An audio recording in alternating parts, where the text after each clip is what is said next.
Tudo bem com você? Muito obrigado. Você que está acompanhando a gente aí no YouTube, nas redes sociais, Instagram, Facebook, Twitter, também através do rádio. A gente está diariamente na Rádio CBN, no Recife, a frequência 105.7, pela internet, cbnrecife.com. E o nosso podcast, a gente pede que você se inscreva no nosso canal do YouTube. Vai lá, se inscreve, dá o like, aperta lá o botãozinho para o sininho, para que a gente possa informar você tudo sobre a nossa programação. Semanalmente a gente trazendo programas, entrevistas e, claro, contando com a sua participação. Hoje eu vou conversar com o advogado Vinícius Santiago. A gente vai falar um pouco hoje sobre planos de saúde, os imbróglios dos planos de saúde. Vamos falar um pouco sobre a aplicação da legislação.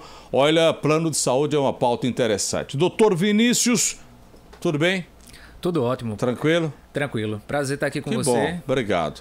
Não é o Conversa na Madrugada, né? Mas rapaz. Eu assistia desde sempre os programas já que você apresentava. Tá no canal. Quem vai pro canal do YouTube da gente, o pessoal tem muita coisa aí. São muitos programas que a gente está disponibilizando. E de tudo que a gente fazia nas emissoras de TV, graças à internet, a gente está recuperando tudo. Mas, Vinícius, tudo bem? Tudo tranquilo? Tudo ótimo. Esse período ainda de pandemia, né, é um desafio muito grande, principalmente falar de plano de saúde nesse período muito mais intenso ainda. Verdade. Vinícius, vamos lá. Nós temos um país com 220 milhões de pessoas. Quantas pessoas hoje têm plano de saúde no Brasil? Aldo, segundo a Agência Nacional de Saúde Suplementar, 49 milhões de pessoas têm plano de saúde no Brasil. Planos de saúde com cobertura médica, né? É importante dizer porque existem os planos de saúde estritamente odontológicos, que aí você separa, pode separado? Separa. São planos de saúde com ticket médio mais baixo, é verdade. Então você tem aí um ticket de R$30, R$35 muitas vezes. Mas o número é separado? O número é separado. Quantos, então, em milhões, quantos tem desse plano odontológico? Algo em torno de 30 milhões. Poxa, então é bem representativo também. Vamos para o plano de saúde específico, sem ser o odontológico. Daqui a pouco a gente entra no odontológico. É pouco para o Brasil, para um país desse tamanho, um quarto praticamente da população com plano de saúde? Aldo, é bem expressiva, né? Embora seja um quarto, mas eu digo que ainda é um luxo para a maior parte da população contratar plano de saúde. Se você considerar a renda média do brasileiro, a gente vai ter aí... É caro. É muito caro, né? Um plano de saúde hoje pode custar de 600 até 4 mil reais. E quanto mais idade, mais... é custoso, isso fica porque tem uma série de outras questões. É a regra pela classificação, enfim, tem planos de saúde que chegam a reajustamento de 100%. Né? Então, e esse ano especialmente a gente está esperando um incremento, um aumento, um reajuste positivo, contrariando o que ano passado a gente teve um reajuste negativo de aproximadamente 17%. Então imagine que vai ser bem impactante. Vamos lá, plano de saúde a gente tem por categoria, não é? Isso. Tem o individual. Sim. Tem o coletivo. Isso. Quais são as outras? A gente tem o individual, o coletivo por adesão e tem as intermediadoras, as gestoras de saúde. Então a gente tem o plano de contratação direta, que é cada vez mais difícil. Vamos lá então, para a gente esclarecer e para tirar a dúvida. O individual é o contratação direta? É o contratação direta. Esse existe ainda? Esse existe só no papel. Ele é cada vez mais difícil de ser encontrado. Ué? E por que botam, que dizem que vem? É apenas uma... Eu digo que é um documento histórico, digamos assim. Tem até um projeto de lei que ele visa estabelecer a obrigatoriedade de planos de saúde venderem, disponibilizarem esses planos individuais. Mas na prática, quem tem, tem. Quem não tem... tem. Só para você ter uma ideia, há uns 7 anos atrás, aqui o meu conselho de classe, né, enquanto advogado, a gente tinha uma intermediação. Certo. Então, havia um pagamento intermediado por uma gestora de saúde e era feito esse pagamento através dessa gestora, essa intermediadora. É uma grande companhia de operações. Por uma questão contratual, houve a possibilidade de migrarmos para o plano individual. Certo. E aí, naquele momento, eu fiz a opção. Certo. Esses dias, por uma questão particular, eu quis reclassificar o plano. Né? Sair do individual? Sair do individual. Na verdade, eu queria fazer uma compatibilização do pacote, digamos assim. Eu queria aumentar. Mas iria migrar? Não, eu ia manter o individual e queria ampliar o leque. Exatamente. Aí a pessoa disse, olha, você não pode porque esse plano naquela época era estratificado, digamos assim. Foi estabelecido nesse prazo e eu não tenho mais como mudar. Inclusive, você não tem mais como migrar para outro individual que não seja esse. Quer dizer, então, e você não pode sair desse? Não posso porque sair. se sair, não volta mais. Se eu saio, eu não volto. Para ele mesmo, porque ele dizendo. Não volto porque ele não oferece mais essa carteira, digamos assim. Caramba. O grande problema, Aldo, é que tem uma virtualização dos planos de saúde hoje. As pessoas estão contratando, você já deve ter ouvido falar, os nossos telespectadores. Muita gente tem feito empresas. Muita gente tem visto no Instagram planos de saúde a partir de 2 vidas, a partir de 3 vidas. E hoje muita gente tem empresa, né? Tem empresa porque os microempreendedores, crescendo, as empresas, isso tem sido refletido também no mercado da saúde.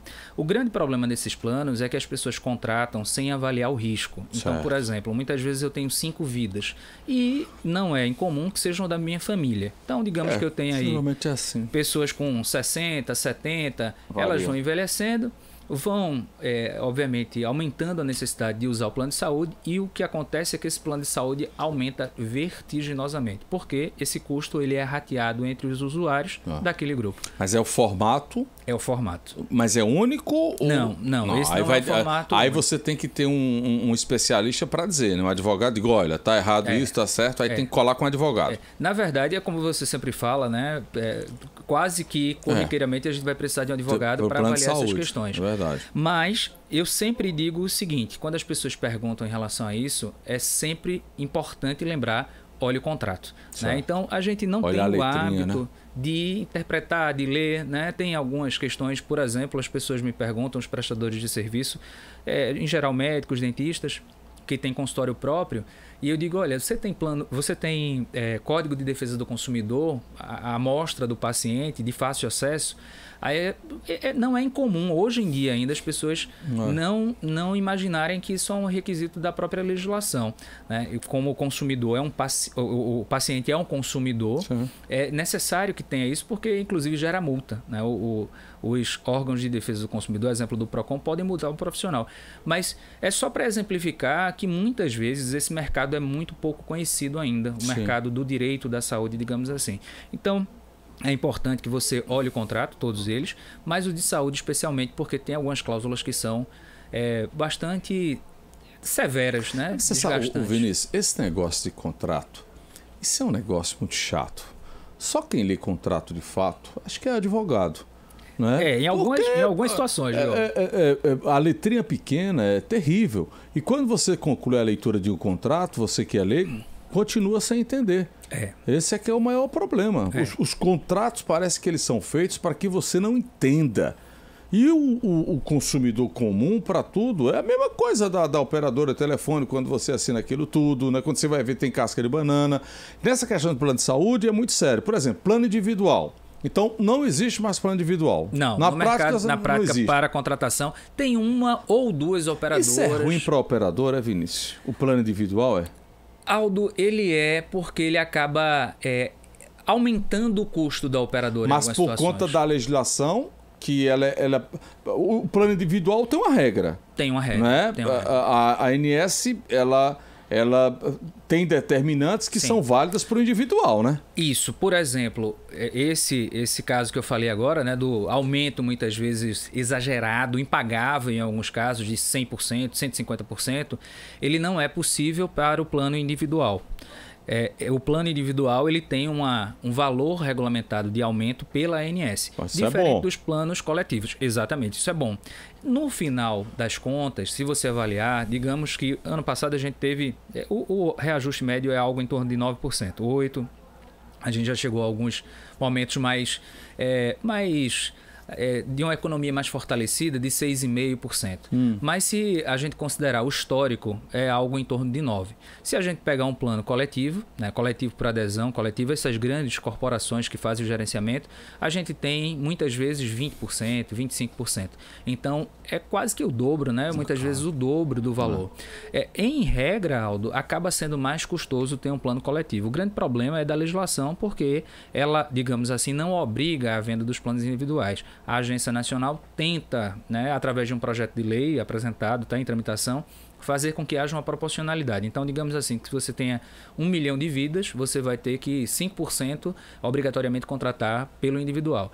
O grande problema é que as pessoas, como você falou, não leem ou não conhecem o contrato. Eu costumo sempre dizer o seguinte, você já deve ter visto, nosso espectador, nos comerciais de planos de saúde, aparece uma pessoa sendo transportada na melhor UTI, né, naquele carro, todo Fica equipado. no melhor quarto, no melhor leito. É transportado muitas vezes no helicóptero, no avião, aí aparece o valor letrinha. Lá. Né? A letrinha lá embaixo, aparece o valor a partir de R$19,90. A pessoa contrata um plano de 20, 30, 40, 50, obviamente que eu estou sendo bastante generoso agressivo para poder né? estabelecer esse padrão, mas digamos que você contrate aí um plano, como tínhamos no passado, de R$70. Qual é a média de mercado de um plano popular? R$200, R$300? É por aí. Agora, obviamente que isso vai depender também da contratação. Então, você tem o plano básico, né? Tem o plano aí vai a idade, né? Vem a idade, tem alguns componentes, né? Por exemplo, você tem planos que ela tem hoje a rede credenciada menor, diminuída, e você tem hospitais próprios. Isso barateia. A gente tem plano de R$49, R$59, R$69, depende do que você vai querer contratar. Quando você tem hospitais credenciados, referenciais, digamos assim, esses planos já são com valor bem mais expressivo. Então a gente tem aí planos a partir de R$1.000, R$2.000.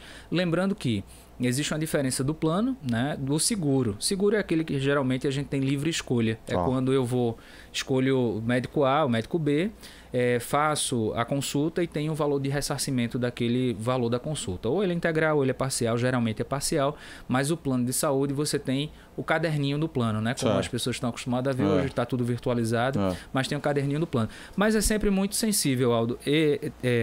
Tem um estudo, o estudo de uma banca de negócios, não é uma banca de saúde, é uma banca de negócios, que diz que pelo 18º mês o mercado de planos de saúde cresce no Brasil. E eu sempre digo isso, não sei se por medo... Crescimento sequencial? Crescimento sequencial. Então... Esse povo está reclamando de quê, né? Os custos, né, como os nossos colegas, né, que trabalham para plano de saúde, os advogados, dizem que existe um custo que está sendo cada vez mais aumentado. É verdade que a inflação dos planos de saúde ela não corresponde à inflação normal do mercado. A gente tem testagem, a gente tem uma série de consequências de inovação tecnológica agora no período da Covid. Sim. E isso, claro, considera-se um reajuste importante.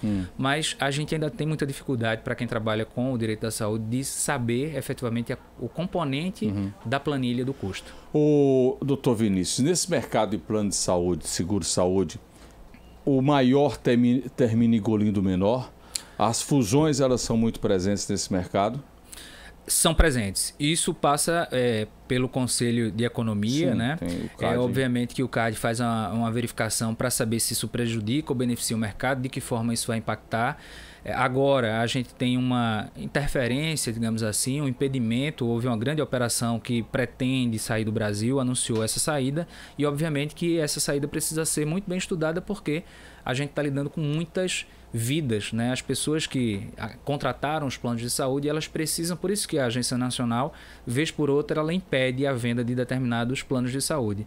Há uma investigação, muitas vezes há uma participação da própria agência que autorizam a intervenção para que haja uma fiscalização mais apropriada desses planos. Tecnicamente é muito mais complexo, mas é um tipo de intervenção onde você tem uma prestação de contas mais efetiva do plano de saúde. Qual é o maior plano do Brasil, de saúde hoje do Brasil? Eu falo muito da Apivida. A Apivida eu acho que é um dos maiores. O Brasil passou a ser, né? Dizem que tem entre 4 e 5 milhões de beneficiários. Hoje o Apivida é um dos maiores. No Brasil é um dos maiores. Há uma internacionalização dos planos de saúde. Dinheiro de fora. Dinheiro de fora. Na verdade, que não é o caso do Apivida. Não, ainda não. A Apivida ela abriu, né, para o mercado, então ela tem comercialização. IPO? Fez a IPO? Foi? Ela tem. Ela é uma espécie, eu diria. Ela tem uma representação na Bolsa de Valores e aí você consegue fazer aquisição, né? Então, se você quiser comprar ações da Apivida, você consegue. A grande questão é que nós não estamos ainda no Brasil acostumados ao processo de trabalho da Apivida ou da Unimed, por exemplo, das Unimedes, que é a verticalização dos serviços. A construção de próprios hospitais, com próprios servidores, trabalhadores de saúde. Mas isso é normativo ou não? Isso é o plano que estabelece? Isso é o plano que estabelece. Então é de livre. É de livre iniciativa do plano. O que acontece por exemplo, eu sou contratante de um grupo de saúde aqui, né? Desculpa, a verticalização, quando a gente está falando aqui, para o telespectador entender, internauta entender, aquele processo de hospital próprio, laboratório próprio, sede própria, tudo próprio. Tudo próprio. Então, que é o caso do Apvida. É o caso do Apvida. Algumas Unimedes, por exemplo, elas também têm estabelecido esse processo de trabalho, que é um processo de, digamos, barateamento do plano, né? Já que há uma contramão da inflação desses custos e existe um barateamento dessas ações. Claro que quando você contrata, isso tem que ficar muito claro, né? Qual é efetivamente o plano? Onde eu posso ser atendido? Quem vai me atender? Porque não é incomum, Aldo, que as pessoas não entendam, não sejam explicadas verdadeiramente sobre aquilo, sobre o contrato, e elas vão acabar na judicialização. Então, elas vão precisar de determinado medicamento, determinada cirurgia, e elas vão judicializar para conquistar. Isso é um grande problema, porque, como eu falei, se você contrata um plano individual por R$200, como é que você, daqui a 2, 3 meses, vai contratar um por R$50? Tem alguma coisa que não está muito, né, muito clara. E aí, claro, que isso participa da responsabilidade de todo mundo que vende esses planos, porque o corretor que está lá na ponta, a publicidade que é feita, isso precisa ser muito bem visto. Mas eu vejo que é um caminho para o barateamento dessas ações. A verticalização, em tese, promoveria ou promoverá o barateamento dos planos. Em tese, né? Sim. Em tese, sim. Quando você vai para o real, não é assim ainda, né? Não é assim, e as pessoas não têm a ideia clara do que é uma rede própria, né? Ou que é uma rede credenciada. E tem um outro problema, né? Que é o descredenciamento, e para que haja o descredenciamento, isso é importante falar, a operadora precisa cumprir alguns requisitos. Então, ela precisa, por exemplo... mas ela já pode nascer... Ela já pode nascer assim. Ela já pode nascer verticalizada com a rede própria. Certo. Aí não tem essa questão do descredenciamento, não. né? Inclusive, porque quem entra já sabe que é só para ela. Isso. Inclusive, você pode contratar, por exemplo, a Apvida com hospitais credenciados, a Unimed com hospitais credenciados ou não. Então, eu tenho a opção de contratar... Isso foi o que aconteceu com a Unimed agora, não foi? A Unimed Recife, ela quis descredenciar alguns hospitais, houve uma grita aí dos hospitais e parece que teve uma intervenção jurídica para não voltar. Isso, não foi? Existe uma liminar que foi deferida no final do ano passado. Claro que existem pontos que precisam ser explicados, né? Esclarecidos. Houve uma intervenção judicial para que houvesse o restabelecimento desses hospitais referenciais. De outro lado, a defesa alega que, na verdade, essas pessoas, esses contratantes, esses novos contratos, que exclusivamente seriam atendidas pela rede própria, né? Pela horizontalização, pela verticalização. A horizontalização para clientes que já haviam contratado permaneceria. Então, existiu esse imbróglio, eu vou dizer assim, né? Que ficou muito ruim, porque muita gente ficou preocupada, desesperada, né? Como é que hoje eu tenho 4 ou 5 hospitais de referência e tenho descredenciamento? Exatamente. Agora, nesse caso específico da Unimed Recife, ela se preparou para isso, né? Ela vem se preparando, né? Porque ela tem construído hospitais de grande porte, né, Vinícius? Ultimamente, a gente tem visto isso. Ela tem construído núcleos hospitalares, talvez já pensando na verticalização, isso. Né? É muito comum, né? É um movimento de muitos anos. Eu acho que nos últimos 15 anos a gente verifica essa criação de hospitais próprios, tem laboratórios próprios, né? Então, naturalmente é um barateamento, né? Para eles, né? Para o plano, né? Espera-se que para o consumidor também. Claro que eu falo aqui sempre consumidor, e muita gente acha estranho, Aldo, porque quando a gente vai falar de saúde, as pessoas não gostam de relacionar consumidor, né? Eu, quando uso essa expressão, gosto muito de usar consumidor em saúde, o paciente consumidor, porque existe uma relação do paciente com o hospital, existe consumidor-paciente, uma relação do paciente com o profissional de saúde, o médico, o dentista, o fisioterapeuta, que, ao meu ver, nunca será cliente, né? Ele é sempre paciente. E existe uma relação com o plano. Então, essas relações precisam ser muito bem vistas, porque, inclusive, quando a gente vai falar de responsabilidade civil, isso faz diferença. Agora, essa coisa da Unimed, cada Unimed tem o seu gerenciamento próprio, né? Quando se fala Unimed, você tem Unimed, antigamente aqui tinha Unimed Norte-Nordeste, tem Unimed Recife, tem Unimed Jaboatão, Unimed Guararapes, né, Fabiano? Tem outros estados que você chega, cada estado tem Unimed. Isso.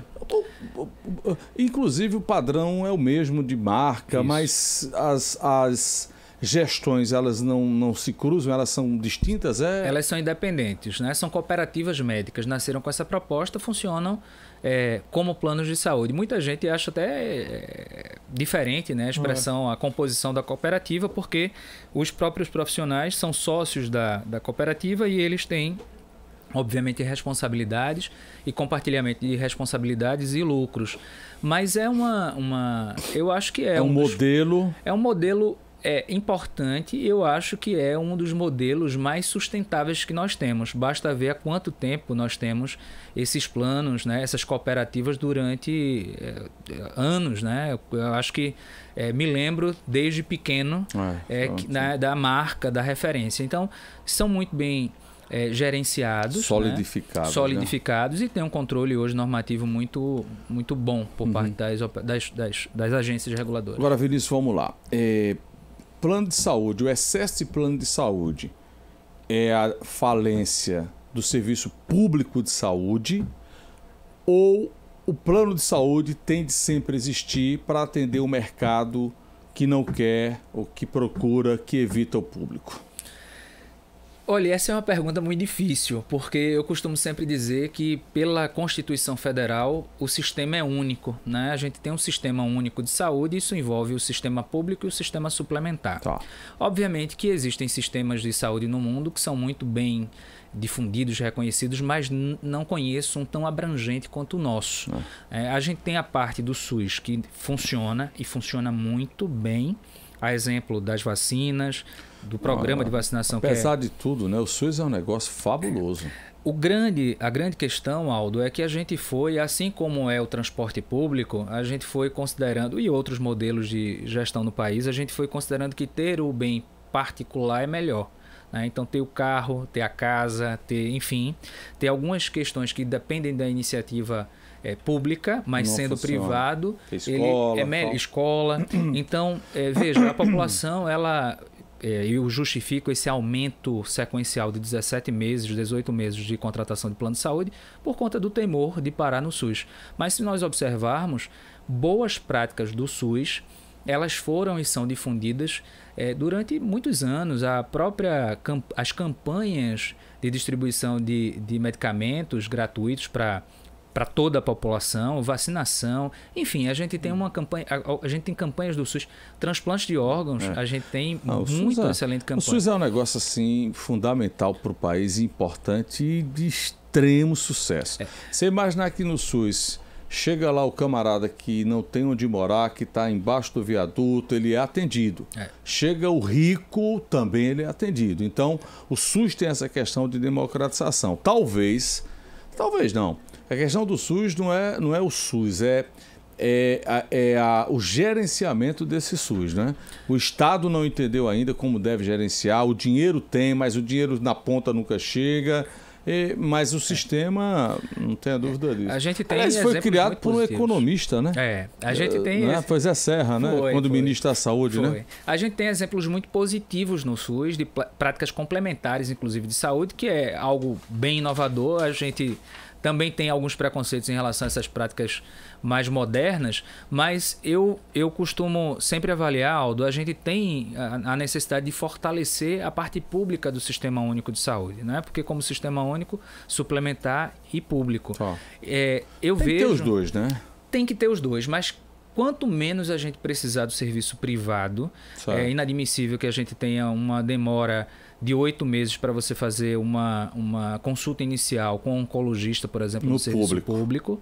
É inviável isso, né? Porque isso, inclusive, atrasa a possibilidade... Mas é uma demanda, né? Você veja o quê? 220 milhões, 40 milhões... 49. Tem plano de saúde, 50 milhões. Então sobra o quê? 170 milhões. Exatamente. Que dependem. Que dependem do plano de saúde. Dependem do SUS. Do SUS. Né? Exclusivamente do SUS. Né? É muito grande. Ou a gente vai...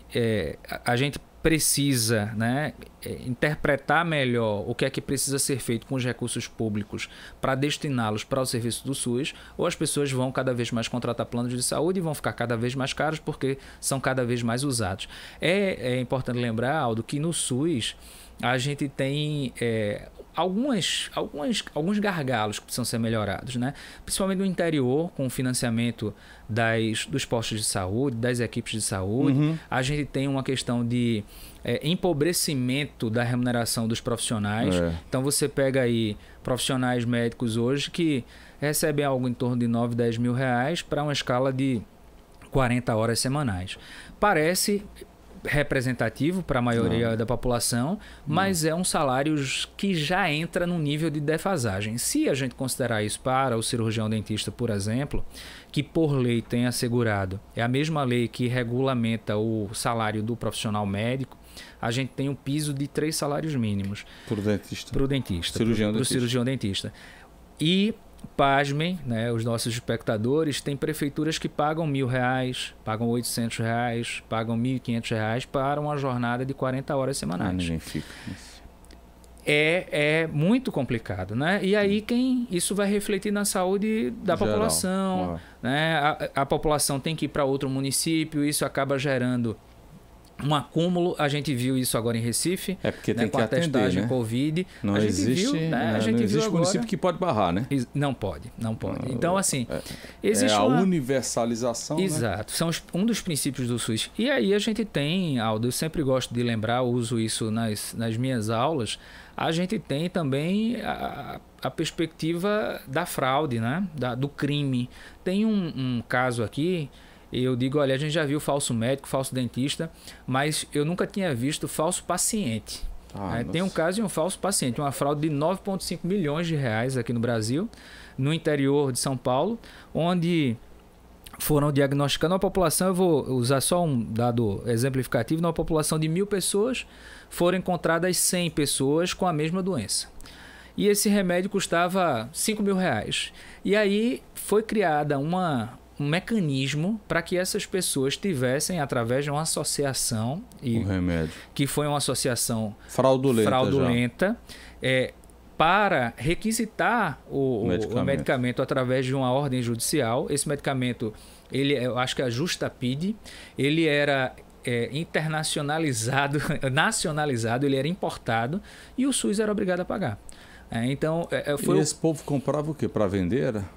Esse povo, na verdade, o povo que estava nessa formação de quadrilha, porque é uma formação de quadrilha, na verdade eles ganhavam do laboratório, né? Para poder... O paciente, Aldo, isso é importante dizer, explicar, o paciente nem sabia, viu?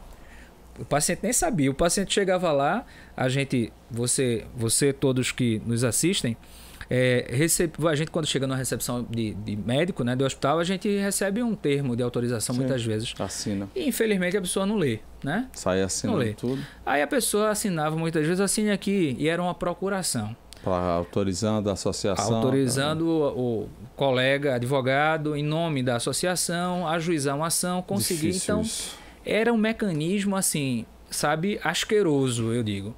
Porque quanto a gente mais se esforça para poder prestigiar e discutir questões éticas, modernas, legítimas da busca do acesso à saúde, acontecem esses desvios, né? E é muito, muito ruim. É muito assunto para pouco tempo. É muito assunto. Vinícius, obrigado pela passagem aqui no nosso podcast. Certamente em outras oportunidades a gente vai falar mais para ter um papo mais esclarecedor. Vamos lá. Obrigado, Vinícius. Prazer estar aqui com você, com todo mundo. É sempre muito bom falar sobre o direito da saúde e estou à disposição. Obrigado. Obrigado a você que acompanhou a gente. Segue a gente lá nas redes sociais, no YouTube, se inscreve no nosso canal. Manda sugestão de entrevistas. Até o próximo encontro.